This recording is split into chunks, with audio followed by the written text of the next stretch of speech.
እናቱ ሳይዛት ቀርቶ ግን ራሷን እንደጣለች የነገረን ነገሮች አሉ። እዛ ውስጥ የምታገኛቸው ነገሮች አሉ። ምንም እንኳን እሱ እንዳለው እሱ ባይገፈትራትም ግን በደንብ እንዳልጠበቃት ራሱን አጋልጧል ብዬ ነው የማስበው። ከዛ ደግሞ ሰው ራሱን እስከ መጣል የሚያደርስ ግንኙነት ውስጥ እንደነበረች አንዷለም ራሱ ባንደበቱ ነግሮናል። ከዛ በኋላ የወጡ ማስረጃዎችን ከዚህ በፊት የምናውቃቸው ናቸው። በግንኙነታቸው ውስጥ አቢውስ ትደረግ እንደነበረ በደንብ የሚያሳዩ ማስረጃዎች፣ እነዚህ መካድ የማንችላቸው ነገሮች አይተናል።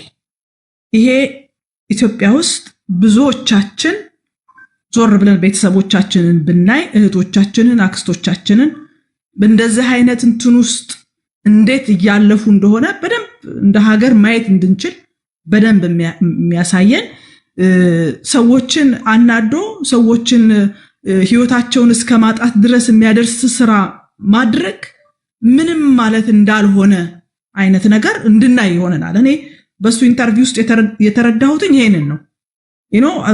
ገፍትረስ ካልገደልክ ድረስ ልትጠየቅ እንደማይገባ፣ ነገር ግን በሂደቱ ውስጥ እቺ ልጅ ራሷን እስክታጠፋ ድረስ የሚያደርጓት ነገሮች ምንም ተጠያቂ እንዳልሆኑ አይነት ነገር እኔ በራሱ ኢንተርቪው መጥቶ ለዚህ ድርጊት መነሻው እሱ እንደሆነ እንደመሰከረ ነው የሚሰማኝ። ወንድሟ መጥቶ ሲነግረን ደግሞ በጣም ያማል፣ በጣም ፔንፉል ነው። ይሄ ልጅ ህፃን ነው። እህቱን ማስጣል አልቻለም፣ እርምጃ መውሰድ አልቻለም። ግን ደግሞ ሞታበት አሁን ላይ ያለውን ጸጸት ማሰብ በጣም በጣም በጣም የሚከብድ ነገር ነው ያሳየን። እኔ ሁልጊዜ እንደምለው ካፈር በታች ያለች ልጅ ነች። እኛ እንደ ሰው ከቀነኒ ቤተሰብ ከቀነኒ ጓደኞች ወይም ቤተሰቦች ጎን ፍትህ እንድታገኝ መቆም አለብን። አንዷለም እድል አለው በህይወት የቆመ ሰው ስለሆነ አለማድረጉን እንደፈለገው አድርጎ ያሳየን ነው ያስረዳን። እሱ እድል አለው። እኛ ግን ሁልጊዜ ከቀነኒ ጎን መቆም እንዳለብን በደንብ ነው ያሳየው። በዛ ላይ በጣም ትልቁ ህመም የፍትህ ስርዓቱ የመጨረሻ አሳፋሪ እንደሆነ በግልጽ አሳይቷል። ሀገሪቷ ላይ ልጅና እንጀራ ልጅ እንዳለ በደንብ እንድናይ አድርጎናል። አንድ ትልቅ ተቋም አቃቢ ህግ አልከሳለኝ ብሎ በሞት ጉዳይ ላይ የመጀመሪያ ተጠርጣሪ የሆነን ሰው ዝም ብሎ ሲለቅ ይህ ሁላችንም ነግበኔ ማለት አለብን።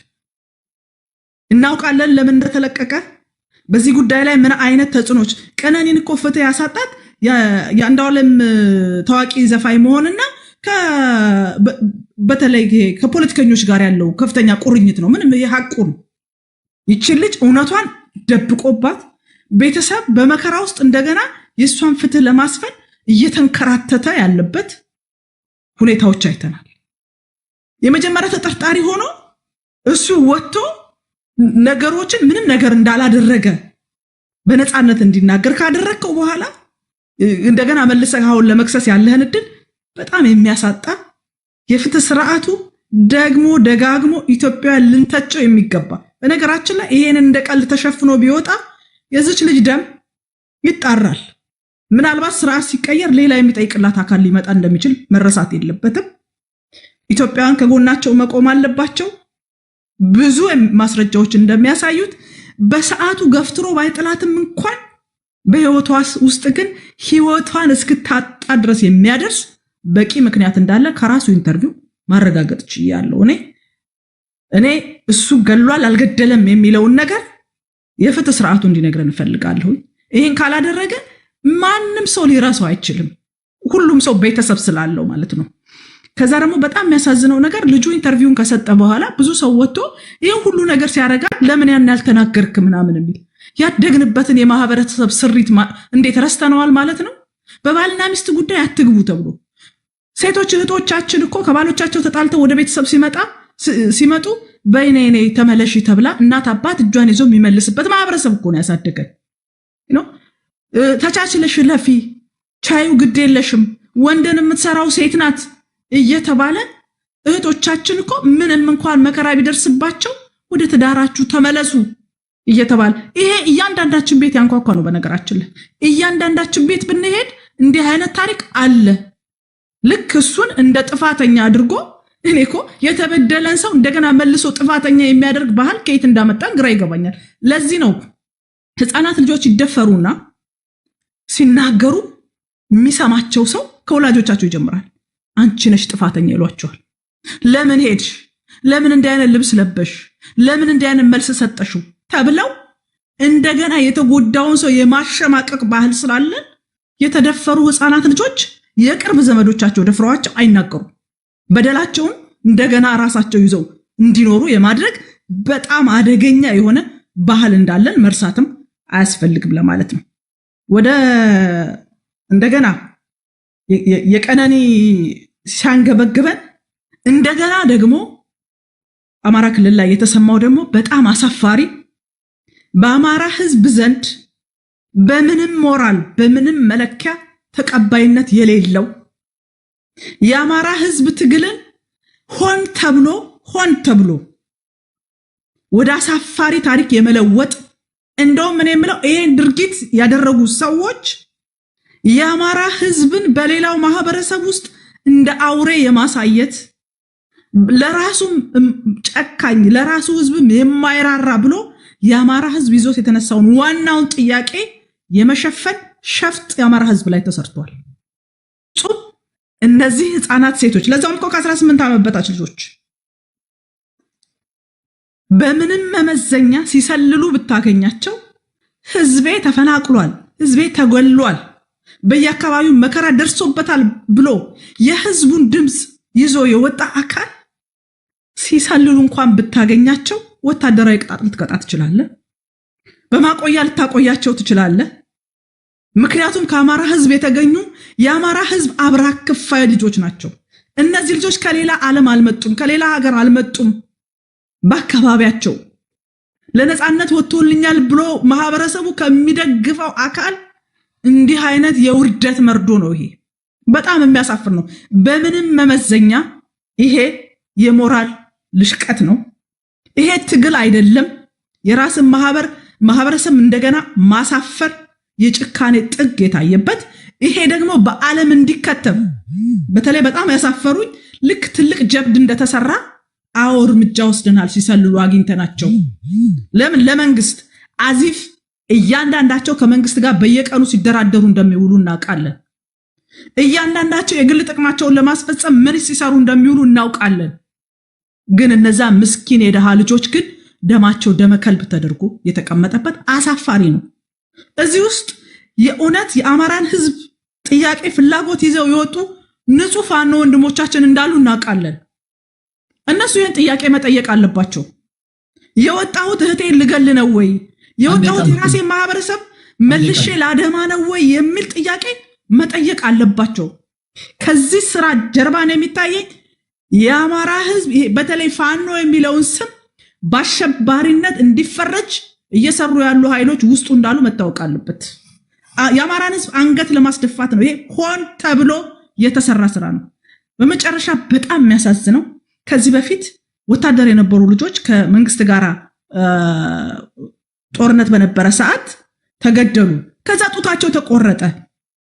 ብዙ ሰው ወጣና በተለይ እዚህ የፋኖን እንትን እንደግፋለን የሚሉ ሰዎች ወጥተው ሴቶች እንዴት እንደዚህ ይደረጋሉ ብለው በጣም ተቃውሞ ሲያሰሙ ሰምቻለሁ። ለምን? ሴቶች ስለሆኑ መንግስትም ተቃዋሚውም ኃይል የሴቶችን ክብር መጠበቅ አለበት፣ ይሄ የሀገራችን ባህል ነው ተብሎ። ዛሬ የሞቱት ልጆች ምንድናቸው? ምን ነው ድምጻችሁ ጠፋ?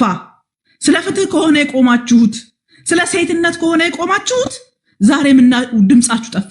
ምክንያቱም እነዚህ ልጆች ደሃ ናቸው።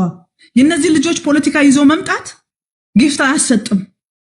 የነዚህ ልጆች ፖለቲካ ይዞ መምጣት ጎበዝ አያሰኝም። ስለዚህ መርጦ አልቃሽ የውሸት የአማራን ህዝብ እወዳለሁ ደግፋለሁ ለአማራ ህዝብ ቆሜያለሁ የሚል መርጦ አልቃሽ የተሰበሰበበት የሴራ ፖለቲካ በህዝቤ ላይ ነው እየተፈጸመ ነው። የአማራ ህዝብ ላይ የአማራን ህዝብ ለይቶ የማስፈጀት ስራ እየተሰራ ነው። እኔ የእውነት ነው የምላችሁ በዚህ ጉዳይ ላይ ከነዛ ምስኪን ቤተሰቦች አይታችኋቸዋል። ጠግበው በልተው እንኳን ያደሩ አይመስሉም። እንኳን መንግስት ስንትና ስንት ደህንነት ባለው ሀገር እነዛ ምስኪኖች ምን ሊሰራ ደህንነት ይልካል? ምን ይሰሩለታል? መች ሰው አጣና። ግን በጣም ያሳዝናል። ይሄንን ደግሞ ወጥተው ስላረጋገጡ ተጠያቂ ናቸው። አይቀርም፣ የጊዜ ጉዳይ ነው። እያንዳንዱ የዘራትን ያጭዳል። ቴንክ ዩ። እሺ እስካሁን ለጠየኳችሁ ቴዲ ሐዋሳ ላይ ኮሜንት የሰጣችሁ ሰዎች አላችሁ። መሳተፍ ለማትችሉ ሰዎች ነው ይሄን እድል ያዘጋጀሁት። እነዚህ ሴቶች በፎቶ እዚህም እያያችኋቸው ነው፣ በፌስቡክ በተለያዩ ሚዲያዎች እያያችሁ ነው። ተረሽነዋል። ፋኖች ለመንግስት ይሰልሉ ይዘናቸው ነው የረሸናቸው ብለዋል፣ አምነዋል። መንግስት በበኩሉ ሴቶቹ በቀን ስራ የሚሰሩ ምስኪኖች ናቸው፣ በፋኖ የተደፍረው ነው የተረሸኑት፣ በዚህ ደግሞ የሕክምና ማስረጃ አለ ብለው አሳይተዋል። አንደኛዋ መስማት የተሳናት አካል ጉዳተኛ እንደሆነ ተነግሯል። ለማንኛውም ምን ትላላችሁ? እናንተ ሐሳብ ምንድነው ብያችሁ ነበር። መልክ ኤም በፍጹም ልክ ያልሆነ ተግባር ነው። በየትኛውም መንገድ ቢሆን ልጆቹ ሊገደሉ አይገባም። ለዛውም እንዲናዘዙ አድርጎ ማንም የቆመ የሚመስለው እንዳይወድቅ ይጠንቀቅ ብላለች። 5 ኮመንቶችን አነብላችኋለሁ። ታሂ ጀማል ድርጊቱን ማንም ይፈጽመው መወገዝ አለበት፣ ተገቢ አይደለም። ሰላም ለሀገራችን። ማሜ አማራ ሆኖ ወዳም ከሆነ ይገደል። ለምን ለራሱ ለክልሉ ያልሆነ ነገ ጎረቤት ሀገር ጋር ብንዋጋም እንደ ሀገር ጠላት ከከፈላቸው ሀገሪቷን አሳልፈው ይሰጣሉ፣ አይጠቅሙም። እኛ የምንፈልገው ንጹህ አማራ ነው። ካላስ ዋሲውን መረሸናቸው ትክክል አይደለም ብሏል። በድምጽ የተላኩም አሉ። እስኪ ሰላም ነው ወይስ ዳሴ ስለሆነ ብቻዬን አደምጠዋለሁ፣ እናንተ መስማት አይጠበቅባችሁ። ሌሎቻችሁ ሐሳብ አስተያየቶቻችሁን ስጡ። መጨረሻ ላይ ጠቅላላ አድርጌ አንባለሁ ከተከዋዮች መሃል ላይ ነገር ያው እየተሳተፋችሁ እያየው እንደሆነ ለማሳወቅ ያህል ነው እያመጣ ያነበብኩላችሁ። ቅድስትን እናመሰግናለን። እሳቱ ትውልድ ምን ትላለህ? 2 ናቸው የመወያያ በመጀመሪያ ረድፍ ላይ ያዝናቸው። ቀነኒ አዱኛ ከአርቲስት አንዷለም ጎሳ ጋር አብራ ትኖር ነበረ። ያው ሁላችሁ የምታውቁት ነው። አጠቃላይ ግራ ቀኙን አይታችኋል። ልቦናችሁ ያሳያችሁ ምንድን ነው? እሱን ተነግሩኝና ተረሸኑ ስለተባሉት 3ቱ የአማራ ክልል ስለተረሸኑት 3 የአማራ ሴቶች የምትሉትን ሐሳብ አስተያየቶቻችሁን እናደምጣለን። እሳቱ ያንተ ነው ደቂቃው። እሺ አመሰግናለሁ ቴዲዬ ስላስገባኝ። ለአጋጣሚ ሆኖ እኔ ሀገር ውስጥ ነው ያለሁት። ትንሽ ያው ትግሉም ላይ ጫፍ ያለው ሰው ነኝና ብዙ አስተያየቶችን ሰምቻለሁ። እዚህ ውስጥ ያሉም ወንድሞቻችን አስተያየት ሲሰጡ በደንብ አዳምጫለሁ። ያንተንም ከመጀመሪያው ሰምቻለሁ። ምንድነው የፋኖ አደረጃጀት ዋና የትግሉ መስፈርት እንደዚህ አይነት ጉዳዮችንም ለማስቀረት ነው። ከእህታችን ከቀነኒ ሞትም ጀምሮ ያሉ እንደዚህ ፍትሃዊ የማሳጣቱ ጉዳይ እንደዚህ አይነቶችንም ነገር ለማስቀረት ነው ትልቁ የትግል መስመርና በልጅቷ ጉዳይ እኛም የተሰማን ሐዘን ጥልቅ ነው። ማንም ቢሆን ሰው መሞት የለበትም የሚል መርህ አለው። ያላግባብ ሲሞት ደግሞ እንደፋኑ እንደታጋይ ብዙ ነገሮችን ሊያመጣ ስለሚችል ሁላችንም ማውገዝ አለብን። በልጅቷ ላይ ጉዳይ ላይ ጠለቅ ብዬ ብዙም የሰማሁት ያወቁት ነገር ስለሌለኝ አስተያየት መስጠት አልችልም። ያው አንተ በሰጠኸው አስተያየት ብቻ ነው ወደዚህኛው መለሳለሁ። ይሄኛው ግን በአንድ ሀገር ውስጥ ጦርነት ሲካሄድ ውጊያ ሲካሄድ ሰላይና ኦፒዎች አሉ። ልዩነቱ የኛ መግለጫ ላይ ሰላይ የሚለው ቀለል ተደርጎ የፖለቲካ ስለላና ወታደራዊ ስለላ መሆኑ አለመተንተኑ ብቻ ነው እንጂ እነዚህ ሰላዮች ሳይሆኑ ኦፒዎች ናቸው። ኦፒ በየትኛውም ጦርነት ጊዜ ይያዛል። የሀገር ጦርነት ሲደረግ፣ የብሔር እርስ ጦርነት ሲደረግ፣ በህወሓትና በብልጽግና በሚደረገው ጦርነት ጊዜ በሁለቱም አቅጣጫ ኦፒ ይያዛል። ኦፒዎች ምንድነው የሚሰሩት ከተባለ የከባድ መሳሪያ አስተኳሾች፣ የድሮን አስተኳሾች፣ የዙ አስተኳሾች፣ የ107 የቢኤም አስተኳሾች ናቸው። እነዚህ አስተኳሾች ከፍተኛ የሆነ የሰው ኃይል የሚያሳጡ ወገንን የሚያሳጡ ታርጌት በመስጠት ነጥብ በመስጠት ጂፒኤስ መሳሪያ በመስጠት ብዙ ተዋጊ ኃይል የሚያሳጡ እንዲሁም ደግሞ የአካባቢው ማህበረሰብን የሚያስደበድቡ ስለሆኑ መንግስትም የሚያደርገው ነገር ነው። እኛም ደግሞ በተመሳሳይ ይህንን እርምጃ መውሰዱ የሚያስወቅስ የሚያስከስሳል ብዬ አላምንም። ምናልባት ልዩነቱ የኛ የሚሆነው መግለጫ ሲሰጥ ለሌሎች ያስተምራል። ባይዘው የእንደዚህ አይነት ድርጊት ተሳታፊ ሆኑ በሺ የሚቆጠሩ በገንዘብ አሰልጥኖ መንግስት ለቋቸዋል፣ የቀን ሰራተኛ ናቸው ምናምን የሚለው ይሄ ተራ የብልጽግናዎች ፕሮፓጋንዳ ነው። በብዙ ሺህ የሚቆጠሩ ኦፒዎችን አሰልጥኖ ወደ የክፍለ ጦሮች፣ ወደ የሻለቃዎች፣ ወደ የእዞች በትኗል መንግስት። ስለዚህ ትናንትና ያስተምራል በሚል እርምጃ የተወሰደው ይህ እርምጃ ከተወሰደ በኋላ በየክፍለ ጦሮቹ ቢያንስ በቪዲዮ ቀጣይ ሊለቀቅ ታውታላችሁ 20 ሴቶች ተገኝተዋል። ይህን ስራ የሚሰሩ የነሱን መሞት ተከትሎ ፍራቻ ስላደረባቸው ራሳቸውን እያጋለጡ የሰጡ ብዙዎች ናቸው። ያስተምራል በሚል ምናልባት ሚዲያ ላይ ተለቆ ሲሆን ለዚህ ነው የተጋነነው እንጂ ማንም ባላየበት ሁኔታ እርምጃ ቢወሰድ ማንም ይጮህ አይችልም፣ ማንም ሊያወራው አይችልም። ስለዚህ ግን ይሄ የተገለጸበት ምክንያት ጀብደኝነት ሳይሆን ሌሎች እህቶቻችን በዚህ ስራ የተሰማሩ ኦፒኖ ወገኖቻቸው ላይ ድሮን የሚያስጥሉ መድፍ የሚያስተኩሱ እንዲማሩበትና አምሩበት እጅ እንዲሰጡ ተብሎ ታስቦ የተደረገ ስለሆነ ይሄ ትክክል ነው ብዬ ነው የማምነው እንደ ታጋይ። ከዛ ባለፈ ግን አንድ ጥያቄ ላንሳል። ሴቶች እስኪ አንድ ጥያቄ ላንሳል። ለምሳሌ ወታደራዊ እርምጃዎች አሉ ያለና የነበረ ነው። የወታደር አካል ሌሎች ወታደሮችን አደጋ ላይ ሊጥል የሚችል ስራ ላይ ወይም ደግሞ ተግባር ላይ ተሰማርቶ ከሆነ የወታደራዊ ፍርድ ቤት እርምጃ ወይም ደግሞ ውሳኔ ይተላለፍበታል። አሁን ሲሰልሉ የተገኙ ሁሉ መረሸን አለባቸው ከተባለና ይህን ደግሞ ድርጊት የሚፈጽሙት ወታደራዊ ፍርድ ቤት ቆመው ግራ ቀኙ ታይቶ የመናገር ራሳቸውን የመከላከል እድል ሳይሰጣቸው እንዲሁ በየቦታው ተጥለው የሚገኙ ከሆነ ነገሳ እርስ በርሳቸው በግል ቁርሾ የተነሳሱ ሰዎች አንዳቸውን ገለው ለመንግስት ሲሰልል ይዤው ነው ብለው መከራከሪያ ነጥብ ቢያቀርቡ ትክክል አይደለም ሊባል ይችላል። እርስ በርስ እንዲጠፋፉ እንዲገዳደሉ በር አይከፍትም። ጥሩ ጥያቄ ነው ቴዲ። ይሄ ወታደራዊ ፍርድ ቤት ፋኖ በየአደረጃጀቱ በየአካባቢው ጊዜያዊ ወታደራዊ ፍርድ ቤት አለው። ዝም ብሎ በግለሰቦች ተወስኖ የተደረገ ድርጊት አይደለም። ብዙ የህግ ምሁራኖች፣ ህግን የሚያውቁ አካላቶች አስረስ ማረ እንዳምጦ ጨምሮ በውስጣችን ብዙ የህግ ምሁራኖች አሉ። ስለዚህ ይሄ የተወሰነባቸው በጊዜያዊ ህግ ነው፣ በጊዜያዊ ፍርድ ቤት ነው፣ በጫካ ውስጥ ባለ ፍርድ ቤት ነው። ህግ አዋቂዎች ናቸው። ለጦርነቱ አስጊ ከሆኑ አደረጃጀቱን የሚበትኑ ከሆኑ ክፍለ ጦሮችና ሻለቃዎችን በድሮን የሚያስደበድቡ ከሆኑ ይረሸናሉ የሚል ህግ ስላለ በዚህ በአግባብ ውሳኔ ተሰጥቶባቸው እንጂ የወቦ ወይም የጅምላ ወይም የግለሰብ ውሳኔ እንዳልሆነ ሊታወቅ ይገባል። ከዛ ባለፈ ግን ይሁን ባለው ሁኔታ ሴቶች ብቻ ስለተረሸኑ ወይም በፋኖ የዚህ አይነት እርምጃ ሲወሰድ ብቻ ሊጮህ አይገባም። መንግስትስ ምን እያደረገ ነው የሚለውንም ወደ ውስጥ ገብቶ ማየት ያስፈልጋል። ናቸው ኦፒናቸው የሚለውን በጥርጣሬም ጭምር መረጃ ሳያገኝ ብዙ የሚረሽናቸው ሴት እህቶቻችን አስገድዶ የሚደፍሯቸው ሴት እህቶቻችን እንዳሉ ማወቅ ያስፈልጋል። የግዴታ እዚህ ጋር አሁን ቅድም አንተ ስትለው እንደነበረው የአማራ ትግል ውስጥ ያሉ አማራን የመገዳደል ፖሊስ አለ፣ ሚኒሻ አለ፣ አድማ ብተና አለ፣ ብዙ ጠቃቅሳቸዋል። እነዚህ አካላት አማራ ናቸው። አዎ አማራ ናቸው። ነገር ግን ከኛ ጋር እየተጋደሉ ያሉ ሰዎች ናቸው። እኛን ለመግደል የሚመጡ ሰዎች ናቸው። ሊገድሉን የሚመጡ ሰዎች መቼም ጸበል ረጭተን እንደማንመልሳቸው ይታወቃል።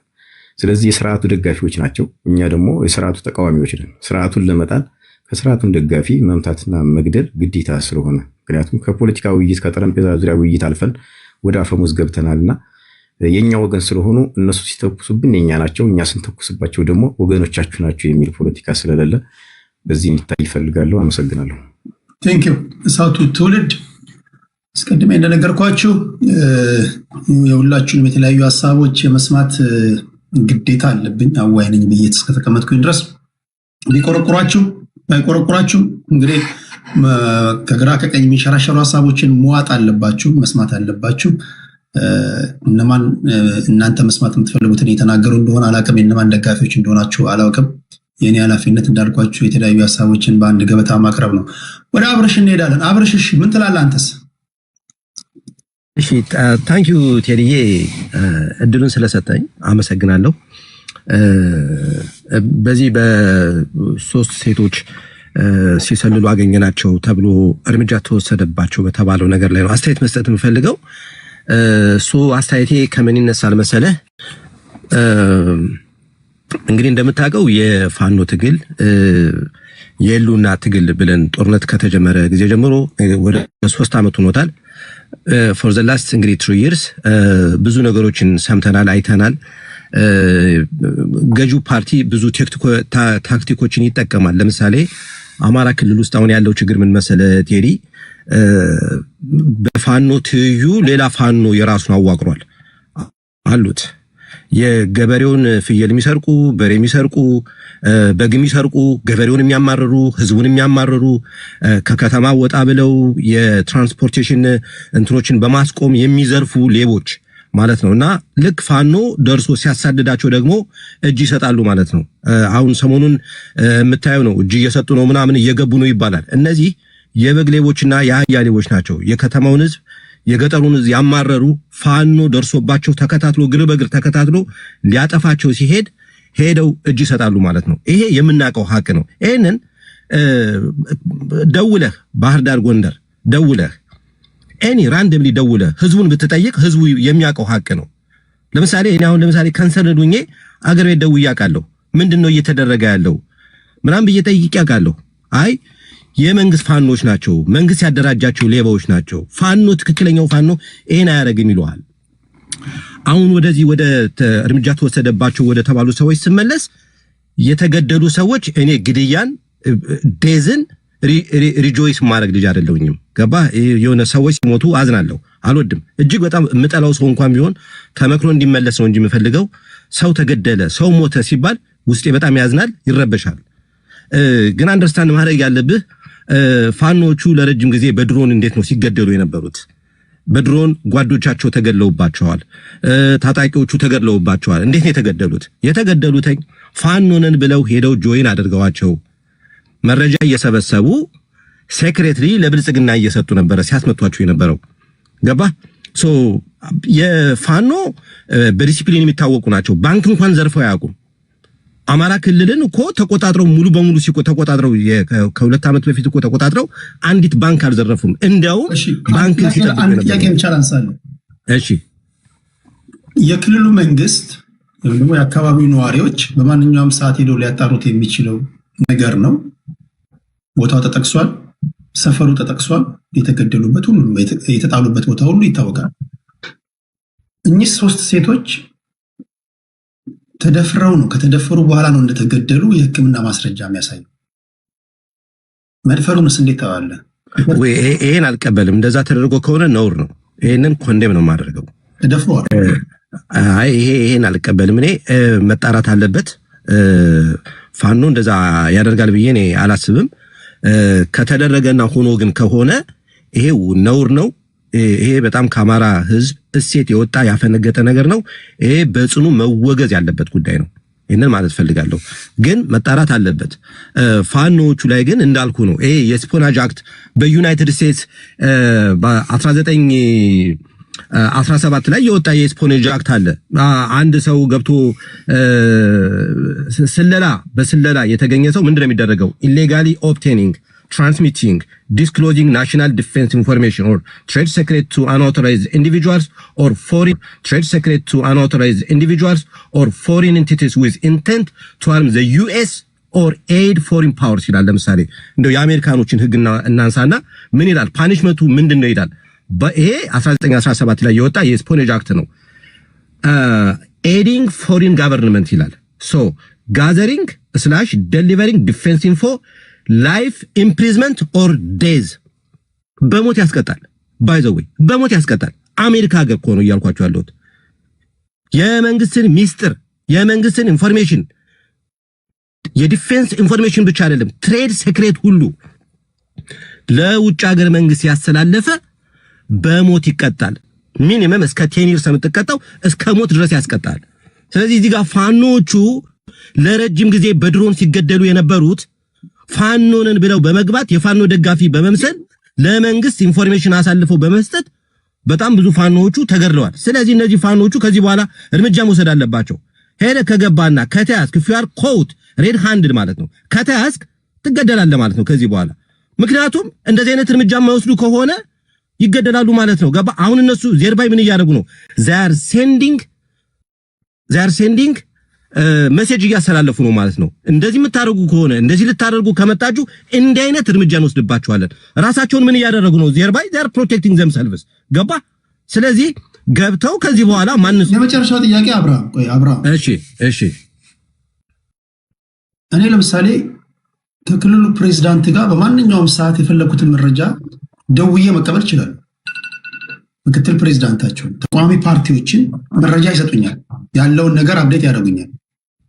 ራሳቸው ፋኖዎችም ያመኑት የክልሉ መንግስትም ያመነውን ነገር ልንገር፣ በየጊዜው ከፋኖ ኃይሎች ጋር ዋና ከሚባሉት ኤክሰፕት እንደው ከዘመነ ካሴ ውጪ፣ ዘመነ ካሴ በሰው ነው ያገኙት። ከዘመነ ካሴ ውጪ ሁሉንም የፋኖ አደረጃጀት ውስጥ ያሉ መሪዎችን አግኝተዋቸዋል። በስልክ ስለ መደራደር ያወሯቸዋል። ምን እያወሩ ይውላሉ አናውቅም። ኦኬ፣ እነዚህ አመራሮች ከመንግስት ሰዎች ጋር ይገናኛሉ። እነዚህ ምስኪን ደግሞ የቀን ሰራተኞች ደግሞ ከመንግስት ኃይሎች ጋር ሲሰሉ ተያዙ፣ ተገናኙ ተብሎ ሲረሸኑ አይጋጭም ወይ? ምክንያቱም አይ እሱ ሁለቱ ይለያያል። ለምሳሌ የፋኖ ኃይሎች ጉሪላ ፋይት እያደረጉ ነው። በአንድም በሌላ መንገድ ከመንግስት ጋር ለምሳሌ መንግስት መደራደር ሊፈልግ ይችላል። ያንን ድርድሩን የሚቀበል ፋኖ ሊኖር ይችላል፣ የማይቀበል ፋኖ ሊኖር ይችላል። ከመንግስት ጋር ለመደራደር መነጋገር የድርጅቱን ኢንፎርሜሽን አሳልፎ ለመንግስት መስጠት ማለት አይደለም። እነዚህ ሰዎች ግን እያደረጉ ያሉት ምንድነው? የፋኖ ደጋፊ በመምሰል በመግባት ፋኖንን በማለት ገብተህ የፋኖችን ክላሲፋይድ ኢንፎርሜሽን መረጃ በመስጠት ሎኬሽናቸውን ይዘ ኢንፎርሜሽን ትራንስሚት ካደረግና በተጨባጭ ሬድ ሃንድድ ከተገኘህ እርምጃ ይወሰድባል። ይሄ የትኛውም ቴዲ በራሳችሁ መንገድ እዚህ ጋር 1700 ሰዎች አላችሁ። የትኛውም ሀገር ማለት ነው ኢንክሉዲንግ ቅድም የጠቀስኩልኝ የዩናይትድ ስቴትስ ህግም ቢሆን በጣም እጅግ በጣም የዲሞክራሲ ሀገር ናት የተባለችው እንኳን ሴንሲቲቭ የሆነ ኢንፎርሜሽን ስታስተላልፍ ለጠላት ከተገኘ ትያዛለህ እኮ። እኔ እኮ ገብቶኛል። ወታደራዊ የራሱን የቻለ ህግ አለው። አይ እሱኛው አሁን ያልከው ሁለተኛው አይሆንም ማለት ነው። አብርሃም ሁለተኛው አሁን ያነሳኸው ቴዲ ወታደር ሆነ ወታደር ህግ በጨለማ ውስጥ ሲጃራ አታጭስ ተብለ ሲጃራ ስታጭስ ከተገኘ ልትረሸን ትችላለህ። ለምን? ሲጃራ ማጨስ ለጠላት እንደ አብሪትል ወይም ደግሞ ራስን ያለበትን ቦታ እንድጠቋሚ ተደርጎ ሊቆጠር ስለሚችል ራሱን የቻለ መንገድ አለ። እነዚህ ግን የፋኖ ወታደሮች አይደሉም። እነዚህ ምናልባትም ሳንዱች ውስጥ ያሉ የህብረተሰብ ክፍሎች ሊሆኑ ይችላሉ። የመንግስት ኃይሎች ይመጣሉ፣ ያስጨንቋቸዋል። ፋኖች ቤት በኩል አለፉ ይላሉ። መሳሪያ ሲደቀንበት ሳትወድ በግድል ትናገር ትችላለህ። እነዚህ ወታደሮች አይደሉም እኮ እነዚህ ሲቪሊያኖች ናቸው፣ የቀን ሰራተኞች ናቸው። እንደ ጠቆሙ እንኳን ቢባል ማንኛውም ሰው ጫና ውስጥ መንደር ውስጥ ገብቶ የመንግስት ወታደሮች በዚህ ፋኖች የት ናቸው ያሉት እዚህ አካባቢ ሆኖ ተኩሰው ነበር ምናምን ብሎ ቢያስገድዷቸው ሊናገሩ ይችላሉ። እከሌ ተናገረች የከሌ ልጅ ተናገረ ተብሎ ግን መግደል ተገቢ ነው ወይ? አይ አንተ አሁን ልጠይቅህ፣ እድሜያቸውን ስታይ ገርፋቸው ወይም ደግሞ በማስጠንቀቂያ ልትነግራቸው የምትችላቸው አይነት ልጆች ቴዲ አሁን ከፋኖቹ ይሄ እርምጃ ተወሰደባቸው ወይም ደግሞ እርምጃ ተወሰደ የተባለው ቦታ ወይም የወሰዱ ፋኖችን ደግሞ ብታናገራቸውና ዲፕ ኢንቨስቲጌት ብታደርግና ብትጠይቃቸው ብታናገራቸው ምን እንዳደረጉ እነሱ እኮ አሁን አንተ ከያዝከው አቋምን የሚያስቀይር ሐሳብ ሊነግሩ ይችላሉ። ለምንድነው መሰለህ ስትፈርድ ወይም ስንፈርድ ከሁለቱም ቦስ ሳይድስ ኢንፎርሜሽን ሰብስበ መሆን አለበት፣ ጋዘር አድርገ መሆን አለበት። ከዛ ነው አመዛዝነ እዚህ ጋር አሁን የመንግስት የቀን ሰራተኞች ነው ያለው መንግስት ነው። የአስረስ ማረ ዳምጤንም እኮ አሰምቻቸዋለሁ። ለምን እንደተረሸኑ አስረስ ምናልባት አንተ ዘግይተህ ስለገባ ሊሆን ይችላል። ከኔ ጋሩ ሰዎች ሰምተዋል። ከመንግስትም ወገን የሰላምና ጸጥታ ቢሮ ኃላፊውና አስረስ ማረ ዳምጤ የተናገረውን አስደምጫቸዋለሁ። አይ አሁን ለምሳሌ ፐርሰን አሁን ከአርና አስረስ ማረ ዳምጤ እንግዲህ እኔ ሎየር የነበረ ልጅ ነው፣ ህግ የሚያውቅ ልጅ ነው። በትክክል መረጃና ማስረጃ ሳይዙ እሱ የሚመራው ድርጅት እሱ የሚመራው የቴዎድሮስ ኢን ዚስ ኬዝ እንደዚህ አይነት ኦፌንሶችን ያደርጋሉ ብዬ አላስብም። ስለዚህ እኔ የማስበው ምንድነው ልጆቹ ሬድ ሃንድድ ታገኝተዋል። በቃ ፋኖቹ የሆነ ኢንፎርሜሽን ሲያሾልኩ ስለላ ሲሰልሉ እንዳገኟቸው ነው እኔም ማምነው። ምክንያቱም እነኚህ ልጆች ካሁን በፊት በእንቅስቃሴያቸው ላይ ምንም አይነት ችግር እኛ አላየንም። ገባል አይደለ? ከህዝቡም ደግሞ የሚፈርደው ነገር ነው። ይኸውልህ ባይ ዘ ዌይ ቴሪ አንድ ነገር ማወቅ ያለብህ ነገር መሬት ላይ በእውነት ትክክለኛ ፋኖ ብለን እኛ የምናምናቸው የምንወዳቸውና የምንደግፋቸው ፋኖች ሪሊ ህዝቡን በዚህ አሁን በዚህ ደረጃ እንደዚህ አይነት ነገር እኮ ካደረጉና ህዝቡ ይሄን እንደዚህ አይነት ነውር እያደረጉ ነው ብሎ ካሰቡ እውነቴን ነው የምነግርህ 24 ሰዓት አይቆዩ ይጠፋሉ። እሺ ችግር የለውም። ዞሮ ይመጣል። አካባቢው ላይ ያላችሁ አካባቢው ተወላጆች ስላላችሁ የሰለጠነ ዘመን ነው። የሰፈር ሰዎች ትተዋወቃላችሁ። ማን ነው ልጅ እንደሆነ ይገባኛል። በጫና ውስጥ ነው ያላችሁት። ግን እነዚህ ፎቶአቸው የሚታወቅ ሰፈራቸው የሚታወቅ የማን ልጅ እንደሆነ የሚታወቁ ልጆች ናቸው። በእንደዚህ አይነት ድርጊት ውስጥ የተሰማሩ ናቸው ወይስ አይደሉም የሚለውን እናንተ ነገ ከነገ ወዲያ ስትናገሩ ወይም ደግሞ ስትጽፉ የምናነብ ይሆናል። ከዚህ ጋር በተያያዘ ግን አንድ ነገር ልበላችሁ። በደርግ ጊዜ አንድ ያሳቀኝን ቀልድ ልናገር ነው። ወደ ሴቭ ሄዳለሁ። ስቴት ኦፍ ኢመርጀንሲ ይታወጅና አሉ ከምሽት 9 ሰዓት 3 ሰዓት በኢትዮጵያ ሰዓት አቆጣጠር ከምሽት 3 ሰዓት ይታወጅና አሉ ከምሽት 9 ሰዓት 3 ሰዓት በኢትዮጵያ ሰዓት አቆጣጠር ከምሽት 3 ሰዓት በኋላ አምሽቶ የተገኘ ሰው ማንኛውም ኢትዮጵያዊ ይረሸን ተባላሉ። እንትን ነው በህግ ወጥቷል እያልኳችሁ ሳይሆን ነገሩ ላስረዳችሁ ነው። አንድ ልጅ የቀን ሰራተኛ ነው። ጥድፍ እያለ ወደ ቤቱ ይሄዳል። ሰዓቱ ምሽት 2 ሰዓት ከ45 ነው። 3 ሰዓት ላይ ስንት ደቂቃ ይቀረዋል? 15 ደቂቃ እና አንድ ወታደር አገኘውና ረሸነው፣ ገደለው። እንዴ ለምን ገደልከው? ገና እኮ ሰዓት 3 ሰዓት አልሆነም፣ ከምሽቱ 3 ሰዓት አልሆነም። እንዴት 2 ሰዓት ከ45 ላይ ትረሽነዋለህ ሲባል ሰፈሩን አውቀዋለሁ በ15 ደቂቃ አይደርስም አላሉ። ልጁን አውቀዋለሁ የፈለገ ቢራመድ ቢሮጥ በ15 ደቂቃ ውስጥ ቤት አይደርስም፣ ለዛ ነው የረሸንኩት አለ። እና አንዳንድ ጊዜ እንዲህ ያሉ ነገሮች የቂም በቀል ወይም ደግሞ የጥላቻ መወጣጫ ሊሆኑ ይችላሉ። ለዛ ነው ጥንቃቄ የምታደርገው እኮ ድርጊቱን አድርገውም ላድርጉም ይችላሉ። በህይወት ላሉት ስትል አንዳንድ ነገሮችን ተግባራዊ አታደርግም። ማንም እየተነሳ ሲሰልሉ አይቻችኋለሁ፣ እነዚህ ናቸው ያስገደሉት፣ እነዚህ ናቸው መረጃ የሰጡት ብለው ጤነኛውን ሰው ሊገሉ ይችላሉ። ማንኛውም በሆነ ጉዳይ ተጋጨው ላይ የተነሳ ቢጨራርስና ዋው ለመንግስት ሲሰልል እኮ ተይዞ ነው ቢባል አበጀህ ሊባል ነው ማለት ነው። በዚህ አካሄድስ ማን ይተርፋል? እና እኔ ስጋቴያ ነው። ከልብ አመሰግናለሁ አብርሃም። ከአብርሃም ቀጥሎ ወደ ሴቭ እና ንጉስ ሞጣ ሊሄድና ወደ በላይ በቀል አንዳንድ ዙር ተጨማሪ ሰጣችሁና ይሄን ጉዳይ እናጠቃለዋለን። ሴቭ ምን ትላለህ ወንድሜ? 6 ደቂቃ አለ። እሺ አመሰግናለሁ ወንድሜ ቴዲ። አሁን በያስከው ነገር ላይ አንድ ሐሳብ ልጨምር ስላነሳው ተያያዥ ጉዳይ። በደርግ ሰዓት ልክ አሁን በህወሓት መራሹ ኢህአዴግ ከቀበሌ እስከ ሚኒስቴር እስከ እንትን ድረስ ይዘረፋል። የመስረቅ ስልጣን ነው ያለው። ከታች ከመታወቂያ ስተወጣ ጀምሮ 500 ወር ሻይ ምናምን ይቀበላል። እስከ ላይ ድረስ እስከ ትልልቅ የመንግስት ጨረቶች ድረስ እስከ ቢሊዮን ድረሶች ይዘረፍ ነበር። በደርግ ሰዓት ደግሞ እህትህን ከለከፍኩ የአብዮት ጠባቂ ከነበርክ ያው አብዮት ልጇን ትበላለች፣ አብዮት ይፋፋምብኝ ምናምን ብሎ ደረትህን ጥሎ ታፔላ ይጽፍብ ነበር። የመግደል ስልጣን የነበረው በደርግ ሰዓት አይሰረቅም፣ ሁሉም ነበር የሚገድለው። የአማራ ፋኖ ብሔራዊ ኃይል ቴዎድሮስ ዕዝ ፖለቲካ ዘርፍ ኃላፊ ሰልለዋል ካለ አምናለሁ። ያለ መረጃ ሰልለዋል ሊል አይችልም። ሰልለዋል ብሎ መረሸን ግን አይችልም፣ መግደል አይችልም። እህቶቼ ናቸው። ሰልለዋል ብሎ መግደል ለአብርሃም እና እዚህ ጋር እንትን አዎ ሊሉ ለምችሉ መረሸን አይችልም። አንደኛ የትኛውም ሀገር ስትሰልል ይገላል። አዎ እሱ እኮ ጁዲሻል ኪሊንግ ነው። ህግ ተደንግጎ ሲሰልል የተገኘ ለጠላት ሀገር ሲሰልል የተገኘ ይገደላል። አዎ በሰላም በር ተዘግቶበት የትጥቅ ትግል እያደረገ ያለ አካል በኢንተርቪው አውጥቶ አቅርቦ እነዚህ ሰዎች ሲሰልሉ ነበር ብሎ ከዛ መረሸን ወንጀል ነው። ኤክስትራ ጁዲሻል ኪሊንግ ነው። ህግ እንትን ያላለ መግደል ፈጽሞ እንቃወማለን። ሲገል የተያዘ ሰው መከላከያው ማርከህ እኮ በቲቪ ካቀረብ ከዛ በኋላ ዋር ክራይም እኮ ነው፣ እየማርክ እኮ ነው አይደል? አብልተን አጠጥተን ላክን ተብሎ እኮ መከላከያዎቹ ሲለቀቁ እያየን ነው። ቴዲ ገራፊውን ይዘህ ማርከህ ሴቭ ጠቋሚ ነው ብለህ እንዴት ሴቭን ትገላለህ? እህቶቼ እንደዚህ አይነት ቀልድ አለ እንዴ? ይሄ ኢምፖሲብል ነው። እነዚህ ሰዎች ተያዙ አይደል? ሲሰልሉ አዎ ሰለሉ፣ ተያዙ፣ በቁጥጥር ስር ይውላሉ። ልክ ሌሎቹ እንደሚታሰሩ ታፈንጋጭ እንደሚታሰሩ። እንዴት ነው ኤክስትራ ጁዲሻል ኪሊንግን ከመንግስት እንትን ጋር የምታያይዘው? ፍርድ ቤት አምኖበት ምናምን የተወሰነ የተገደለማ ህጋዊ ነው። በሌላም ፍርድ የሞት ፍርድ የሚፈረድበት አካል አለ። ከዛ ውጪ ግን ኤክስትራ ጁዲሻል ኪሊንግን አንቀበልም።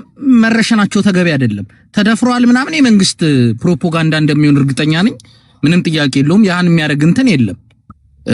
ስለመደፈር ከተወራ የቢቢሲ ሪፖርት መከላከያው እንደሚደፍር ነው የነገረን።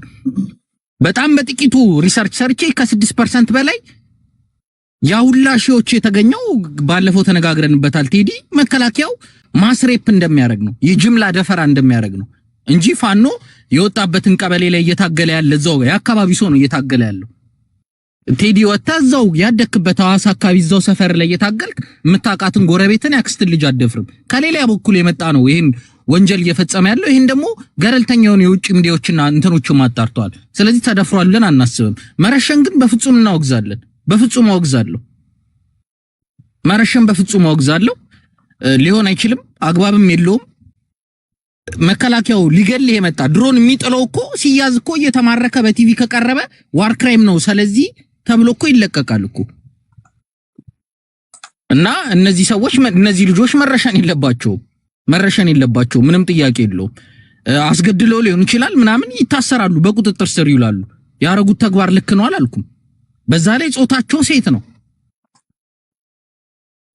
ሴት ነው በዛ ላይ ሁለተኛ እንዳልኩ ነው ቴዲ ገራፊው ሲያዝ ተማርኮ እኮ ሊገለኝ እርግጠኛ ሆኖ ሚሊታሪ ሆኖ እኮ ሲማረክ እኮ እየተለቀቀ ነው እንዴት ነው ሰላይ ሲማረክ የሚገደለው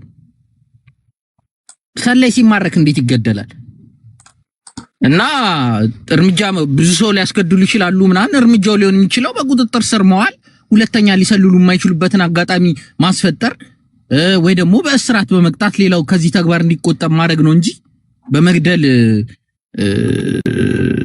እንትን ማለት አይችልም እና ሊገል የመጣውን መከላከያ ቀልበህ ምናም በቲቪ አሳይታ አሰልፈህ እየለቀቅ አማራ ክልል ተወልደ ያደጉ እነሱ ተገደሉ ተፈናቀሉ ብለህ ይወጣለትን ህዝብ በመግደል እንትን አትልም አንቀበለውም አግባብነት የለውም በፍጹም ሊወገዝ የሚገባ ተግባር ነው በምንም አይነት ታምር ሊያስገድሉም ይችላሉ ማስገደላቸው መጠቆማቸው ኤክስትራ ጁዲሻል ኪሊንግ ያለ ፍርድ ቤት ትዕዛዝና ያለ እንትን እንዲረሸኑ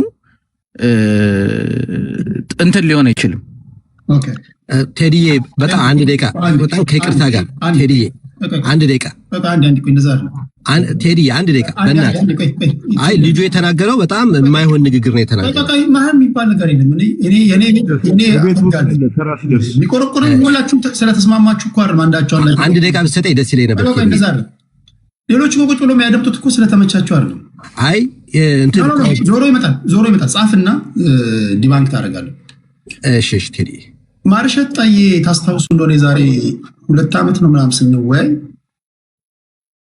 የድሪባ ኩምሳን ወንድም የጃልመሮን ወንድም ይዘው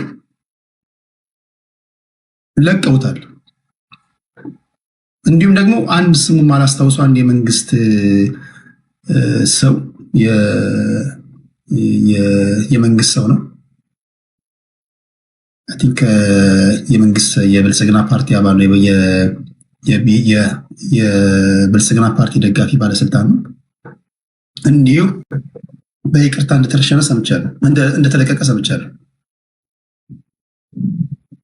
ብዙዎቻችሁ እንደውም ስትከራከሩ ነበር ሊሰልለን መጥቶ እንዴት የጃልማሮን ወንድም ተለቃላችሁ እንዴት እንትናን ታረጋላችሁ አንዳንዴ እንደውም በደል ፈጸመብን የምትሉትን የቲፒኤልኤፍ ጀነራሎች ሁሉ አጥባችሁ አልብሳችሁ አብለታችሁ ትለቃላችሁ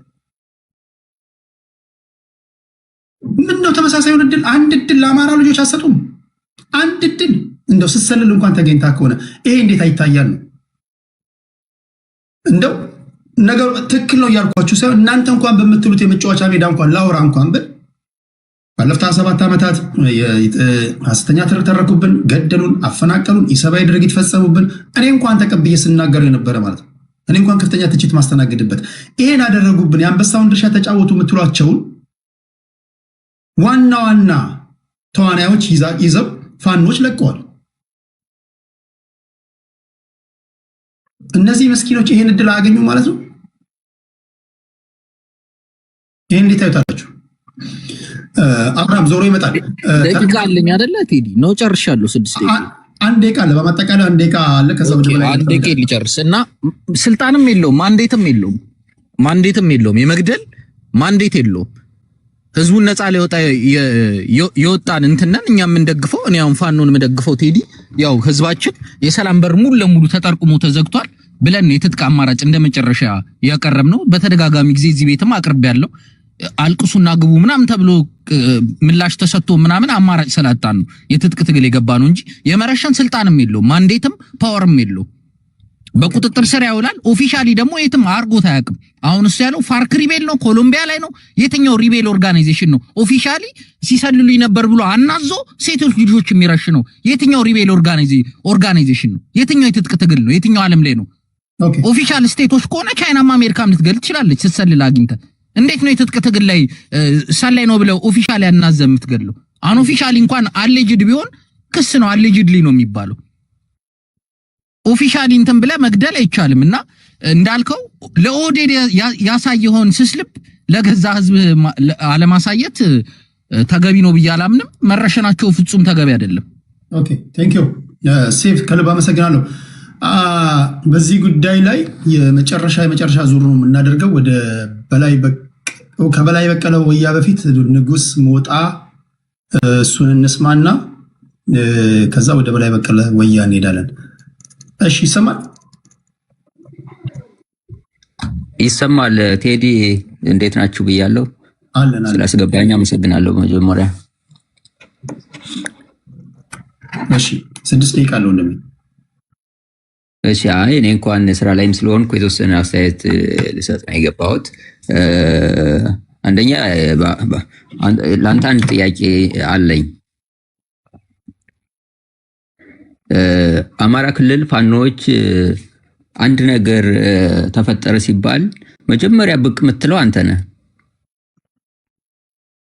እኔ ሁሌም እከታተላለሁ፣ ግን መከላከያ ብዙ ግፍ ሲፈጽም እያየ እየሰማ ቪዲዮዎች እያየ ጸጥ ነው የምትለው።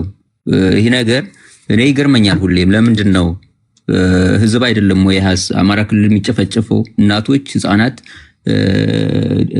ለምን ድምጽ እንደማትሆናቸው ነው ሁሌም ይገርመኛል። እንደ ሰብአዊ ማለት ነው፣ እንደ ሰብአዊነት ለምን ድምጽ አትሆናቸውም በሚዲያ? ፋኖ የሆነ ነገር ተፈጠረ ሲባል ብቻ ይዘህ አጀንዳ ብቅ የምትለው ለምንድን ነው? እሺ መልስ ልስጥህ። ጽድት አድርጌ ቆንጆ አድርጌ ነው መልስልህ። እኔ የትኛውም ብሔርተኛ ወይም ደግሞ ለየትኛውም ፖለቲከኛ ለሰበብ እንኳን አልመችም። እንዳታሳብቡ ቆልፌ ነው መለቃችሁ። ምን ማለት ነው? የዕለቱን አጀንዳ ካመጣሁኝ በኋላ መዳሰስ አለባቸው የምትሏቸውን ጉዳዮች እናንተ የመናገር መብት አላችሁ እያልኩኝ ብዙ ጊዜ ኦኬ እያልኩኝ ሀሳብ እቀበላለሁ። አልቀበልም። ካለፉት 5 ዓመታት 4 ዓመታት ነው የምታውቁኝ።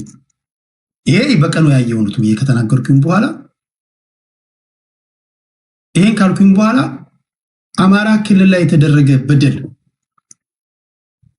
በግልጽ አላላለ አንሴንሰርድ የሆነ ያላወራንበት ያልተወያየንበት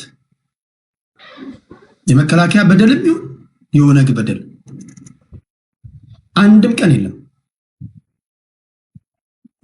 ፐብሊክ ላይ ያለ ነው።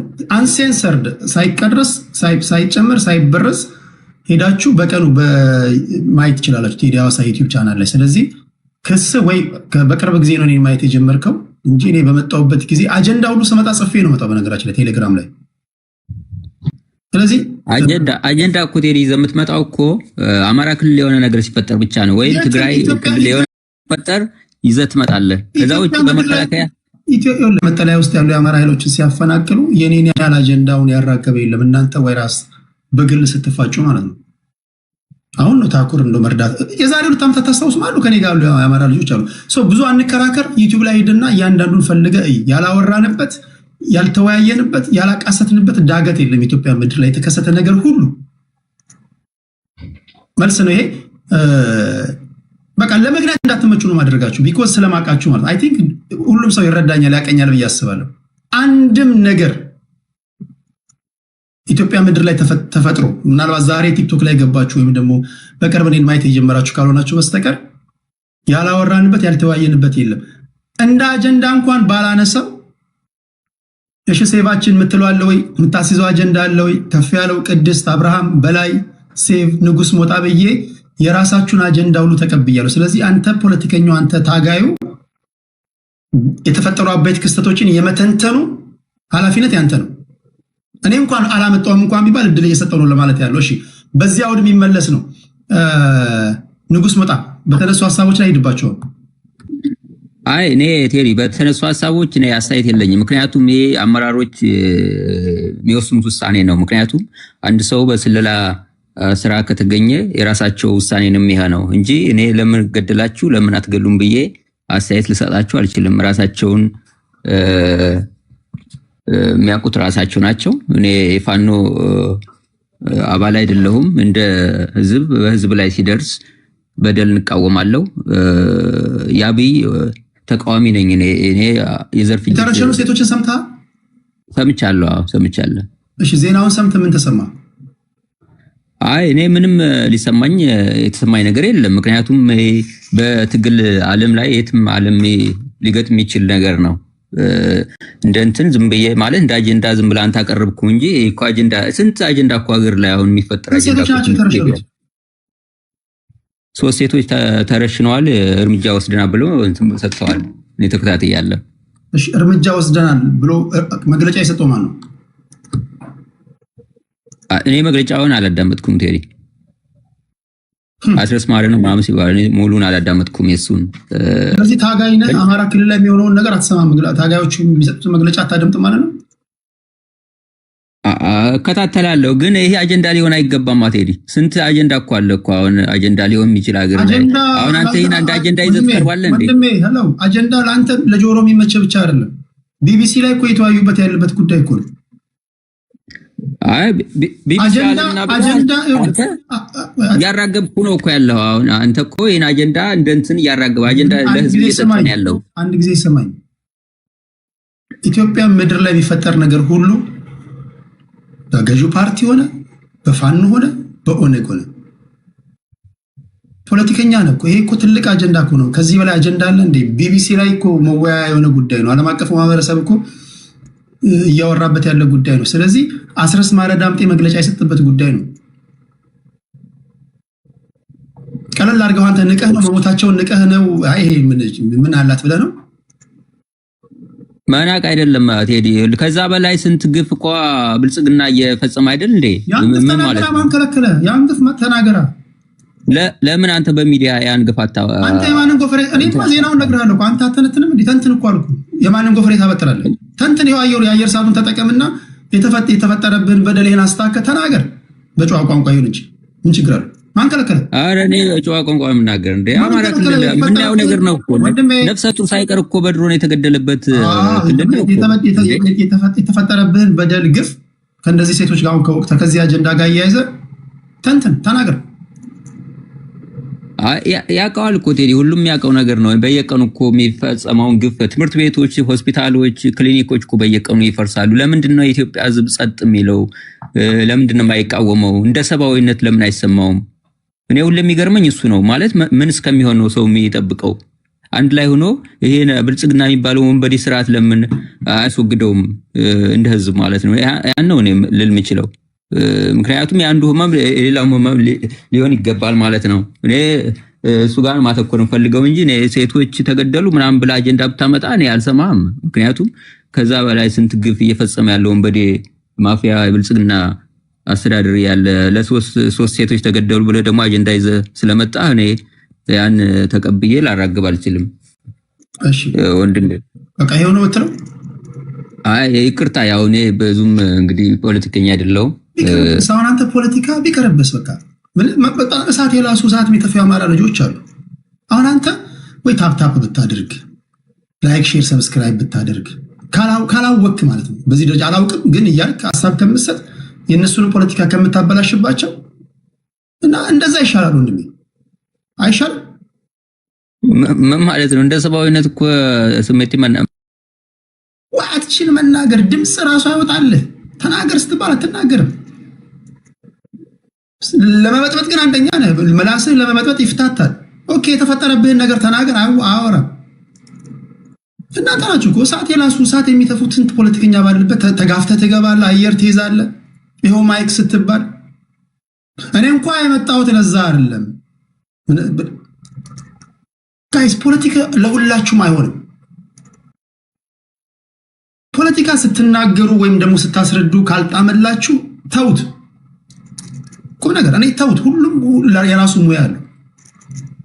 እንደው ድምጽ ያለው ሁሉ ፖለቲካ ይናገር ስለተባለ እንደው መከራ ውስጥ ገብተን እንጂ ቁም ነገር በሁሉም በሁላችሁ ውስጥ ያለ ነገር ነውና ስታወሩ ካልጣመላችሁ አቁሙ ፕሊስ። ይሄን ለማለት ያለው። እሺ ወደ በላይ በቀለ ወያ እንሄዳለን። በተረፈ መቼስ እኔን ታቁኛላችሁ ሁላችሁም ፋኖች፣ ኦነጎች፣ ብልጽግና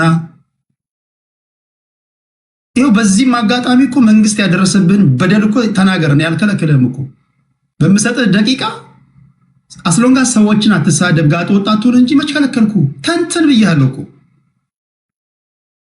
አየር ሰዓቱን ተጠቀም። 2000 ሰው ታገኛለህ ባለበት እዚህ በፌስቡክ በዩቲዩብ እያዩ ነው የደረሰብህን በደል ፖለቲካን ስራ ነው ያልከለከለም እኮ።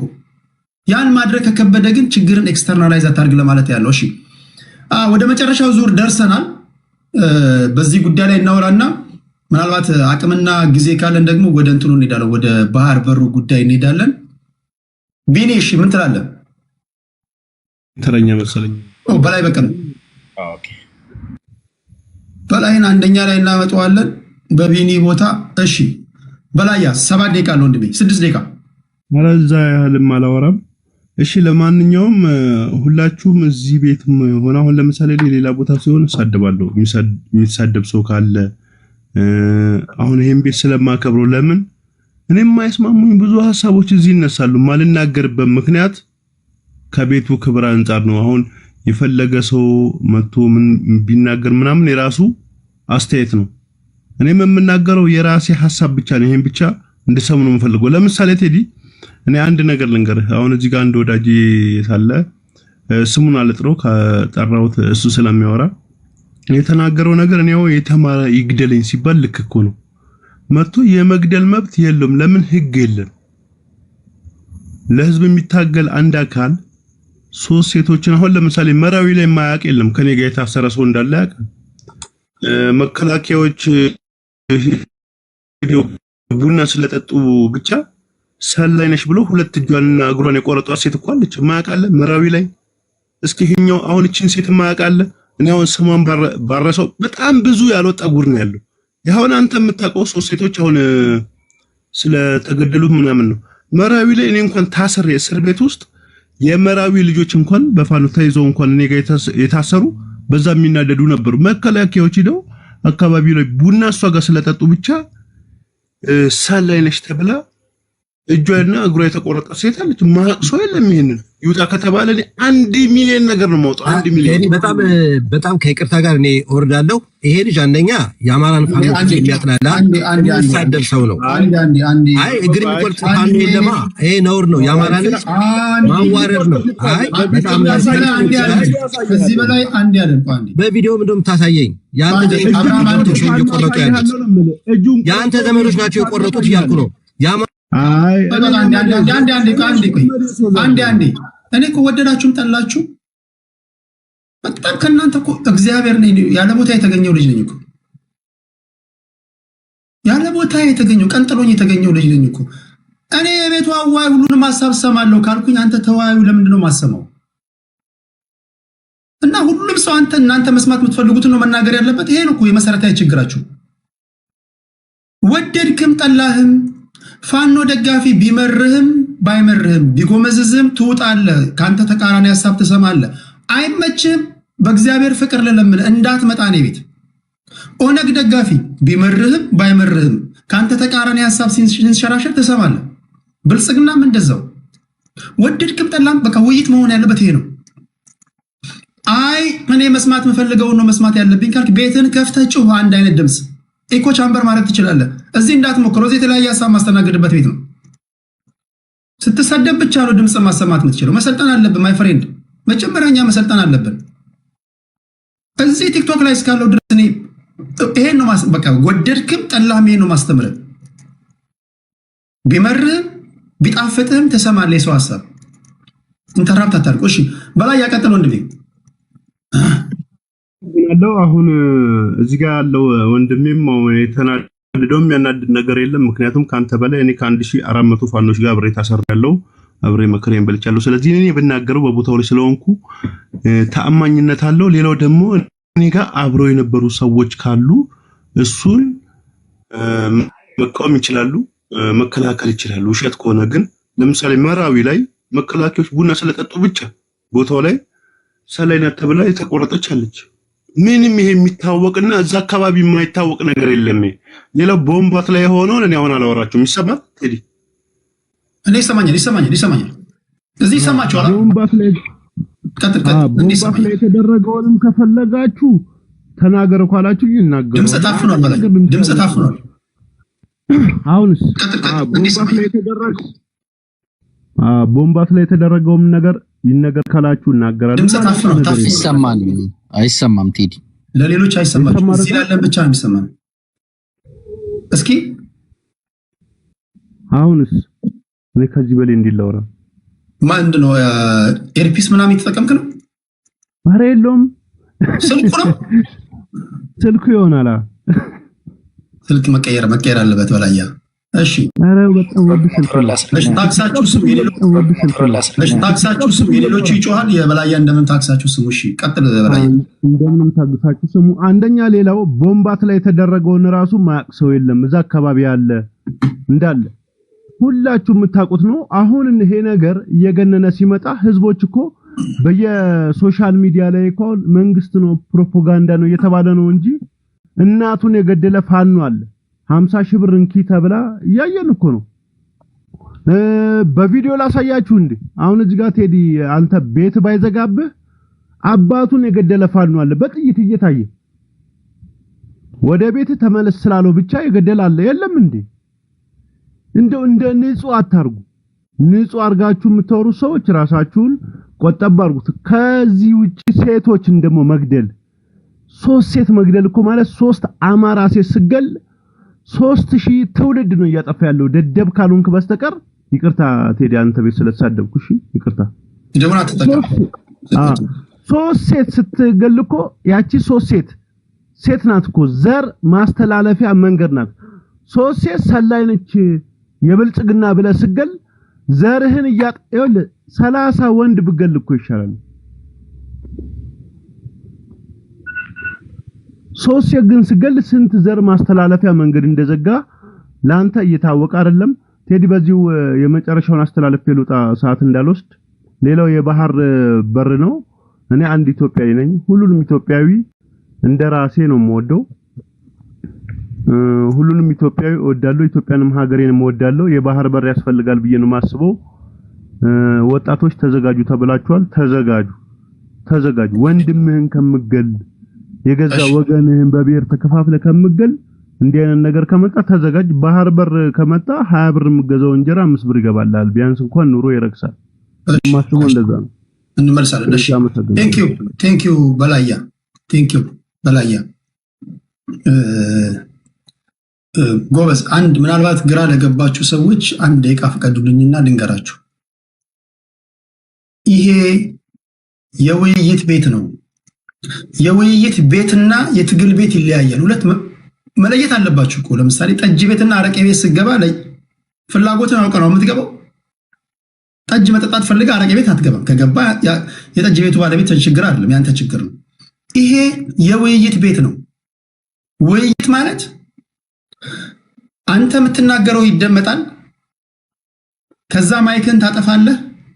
ካንተ ቀጥለው ያለው ሰው ሲናገር ታደምጣለህ። ከዛ ውሸትም ይሁን እውነትም ፖለቲካን ሰርተህ ትሄዳለህ ወደምትሄድበት። ከቴዲ አናት ላይ ትወርዳለህ። ይሄ ነው ቤቱ። ምናልባት ከመግባታችሁ ፊት ጠይቁ ብዬ ነው። ይሄ የውይይት ቤት ነው። በጣም በፍጹም መከባበር የምናወራበት ቤት ነው። ተከባብረን ስላችሁ ተከባብረን ማለት ነው። ሌላው እያወራ ያለ ስድብ ካልሆነ በስተቀር ኢንተራፕት ማድረግ እኛ ብዙ ነገር ነው የሚነግረን። አንደኛ አለመሰልጠነን ይነግረናል።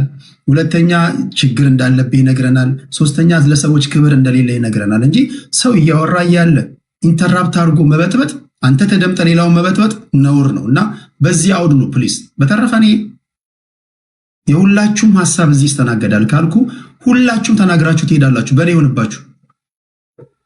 አንዳንዴ ተሳስተው ቤት የሚገቡ ስላሉ ነው። እሺ በላያን ከልብ እናመሰግናለን። ወደ ከፍ ያለው እንሄዳለን። ከፍያችን አቤት ቢኒ ይቀድመኛል መሰለኝ። በላይን ሴንት ስላልከው ነው ቢኒ ይቀድማል። እሺ ከተሉ ተምታቶብኛል። እሺ ቢኒያም። እሺ ቴንክ ዩ በላቸው። በጣም ነው የማመሰግነው። በጣም ጨዋ ሰው ነው። የሚገርማችሁ እየነዳሁኝ መኪናዬን አቁሜ ኦልሞስት ከአንድ ሰዓት በላይ ማለት ነው ስራ ፈትቼ እየጠበኩት ነበር ይሄን ኦፖርቹኒቲ። ምንድነው አሁን ስለ ባህር ጉዳይ በኋላ እንመጣለን ስለተባለ እሱ ይቆይና ስለ ፋኖ ትግል እናውራ። አሁን ፋኖ ሪሊ ማለት ነው እኔ ከልባቸው የአማራውን ህመም፣ የአማራውን ፔን፣ የአማራውን በደል ከልባቸው የሚታገሉ ብዙ ማቃቸው ልጆች አሉ፣ ጓደኞች ኢንክሉዲንግ የዘመዶች ማለት ነው። እነሱን አይደለም የሚመለከተው። በእኔ እምነት ፋኖ ውስጥ አዘ ሆል ማለት ነው ትግሉን ጠቅልለን ስናየው የአማራ ባህሪ ይሄ የአማራ ጨዋነት አላገኝበትም።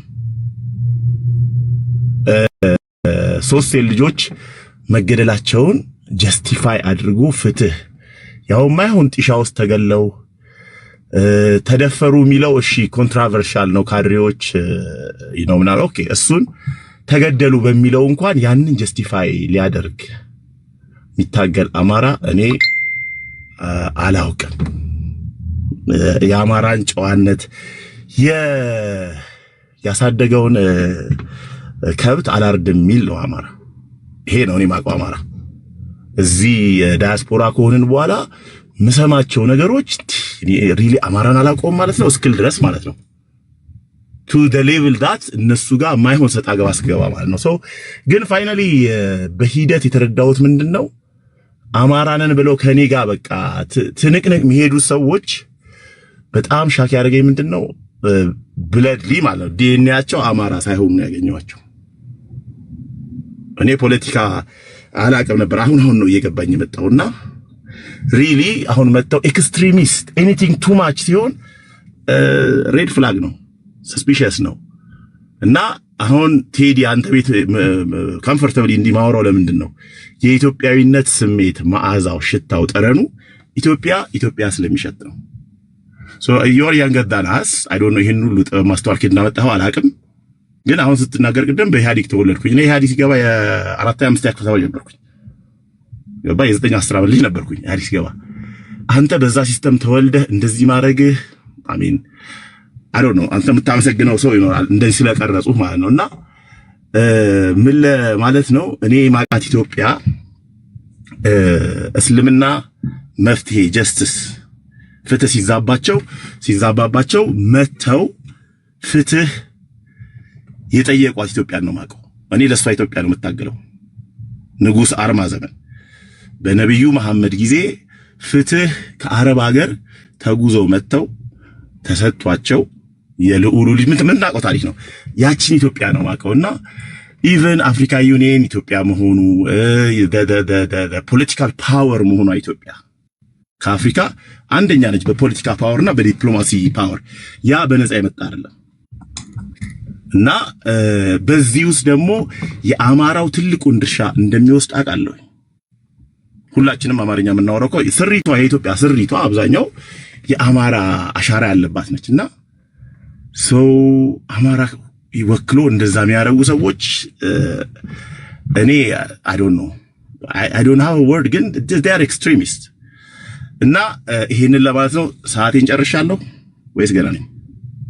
የሰው አንዴ ቃል ይቀርካል።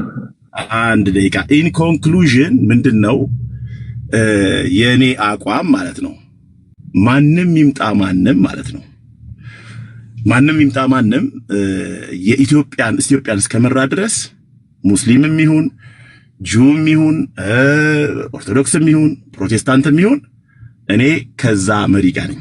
ይሄ ለግል የገባሁት ቃል ኪዳን ነው። ኢን ኮንክሉዥን በመጨረሻ ማለት የምፈልገው ምንድነው እንትን ጠፋብኝ። ኦኬ በኋላ ሜቢ ቻንስ ካገኘሁኝ አወራዋለሁ ስለ ባህር በርና ስለ ቀነኒ በኋላ ቻንስ ካገኘሁ አወራለሁ። አመሰግናለሁ። ከልብ አመሰግናለሁ። ቢኒ ወደ ቅድስት እንሄዳለን። ክብራትና ክብራን ታፕ እያረጋችሁ ላላችሁ አይ ነው እዚህ ቲክቶክ ላይ በጣም በቡድን ነው የሚሰሩት። ገና ለገና የማንኪያ ብሔር ተወላጅ ነው ብለው ያድሙብኛል። የተወሰኑት የማንኪያ ብሔር ተወላጆችና ከሚወዱኝ ውጪ ታፕታፕ አያደርጉም። ታውቃላችሁ ሰርግ ቤት ራሱ በዘር ጭልፋ ተይዞ የሚጨለፍበት ሀገር ላይ እኔ ራሱ ታፕታፕ አድርጉልኝ ማለት የራሱ ድፍረት ነው። ግን ታፕታፕ እያረጋችሁ የተለያየ ሐሳቦች የተንሸራሸሩ ስለሆነ ትንሽ ዘና ፈታ ላድርጋችሁ ብዬ ነው።